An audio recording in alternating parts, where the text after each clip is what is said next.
Leg day, baby. Opening up with some box squats. I just worked up to heavy sets of 5 here. I like box squats more than free squats. Not that you shouldn't do both, because you should do both, and they do different things. If you're looking for just gaining muscle, a box squat is nice because it helps you sit back and puts more tension on the hips. So you're going to get more glutes and hamstrings going on. Plus, it gives you a dead stop at the bottom where you're still staying tight on the box. I'm using a stupid little bench here. Do not use a bench. That's not a good idea. That's all I had here. Use an actual box to an appropriate height at exactly 90 degrees or slightly lower than that so you could just hit depth and stay tight at the bottom. Therefore, when you change direction, the hips, the glutes, the hamstrings are going to be ready to go and fire you back up. So it's a little bit more hip dominant and a little bit less quad dominant. That's why I like working them, because I got some sweet, strong quads and I'm working on my hamstrings and lacking in the glutes. So I'm sitting back a little more and firing them bitches up. A free squat with no box, you're working the bottom. You have to keep your own bracing, obviously, because the box is not there to keep you tight. When you're sitting on the box, you need to keep your feet tight, your belly tight, your back tight. We're not resting on the box whatsoever. And so it can be great for gaining muscle, right? However, if you're gaining strength, box squats are an amazing tool because, like I said, it's like a pause squat that takes the momentum out that you still have to brace and fire yourself up out of there. So, for building muscle, box squats, not bad, pretty good. I like them. It's good to change things up. But for strength and getting your hips and glutes and hamstrings involved for a heavy squat, like a powerlifting scenario, or just if you're training for strength, definitely fuck with some box squats. This is, like I said, the bench is a little high, and I don't like it. So get a better box.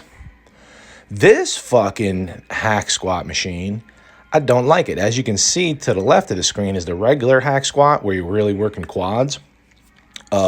This one, as you can see, my knees are not traveling too far. It's just my hips coming down.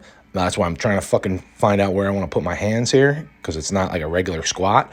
Plus, I'm leaned forward. So I'm in hip flexion and not getting too much knee and ankle flexion. So what that's doing is, once again, keeping everything on my hips. So it's more glutes and more hamstrings and way less quads. So I can do a ton more weight personally with the regular hack squat because, like I said, I got some juicy quads and I'm lacking in the posterior chain. So this is why I'm doing these on this day. I personally don't like this machine. I feel that it's awkward and there's a lot of better ways to hit the posterior chain. But it felt good enough on this day to fuck with it for just 3 sets. By the time I get to 4 plates is no problem to me on a hack squat, a fucking regular quad hack squat. This son of a bitch was killing me on 3 plates. Look at this shit. I'm dying here. If this feels good for you, fucking go for it. If it doesn't, don't. That's a good rule of thumb for just about any exercise. If it doesn't feel good, you need to check your form, whether that's with a mirror, a camera, a coach, a trainer, figuring some shit out, all right? And if it doesn't feel good after you fix it, then it just ain't right for you and don't fucking do it. And speaking of don't do it, don't do these fucking things either. This is a goddamn nightmare. So I wanted to do some type of Cossack squat, which is like a single leg side lunging squat, just to get some unilateral work in and work, left and right leg independently. This slider, the floor was not very good with this slider, and these are fucking super hard. So in the future, I'm going to film for you like a kettlebell Cossack squat because the exercise itself is phenomenal. Just the floor and the setup here wasn't great. So I'm really leaning into this landmine apparatus and using like an ab slider to fucking get cracking here. But once again, I wouldn't recommend this exercise necessarily. It was a little bit more work than there was benefit to it. But like I said, a Cossack squat in general is a good idea. You're really testing the adductors and the groin muscles. Like I said, doing one leg at a time because my left is a little bit weaker than my right. Most people have a strong side and a weak side. So it's going to help fix imbalances. And you know, it's just a different version. I always switch up between something like this, a lunge, a split squat, a step up. Always throw in some type of single leg work in your leg day. Because not only is it, like I said, for fixing imbalances and for athletic type of stuff, you're always pretty much on one leg.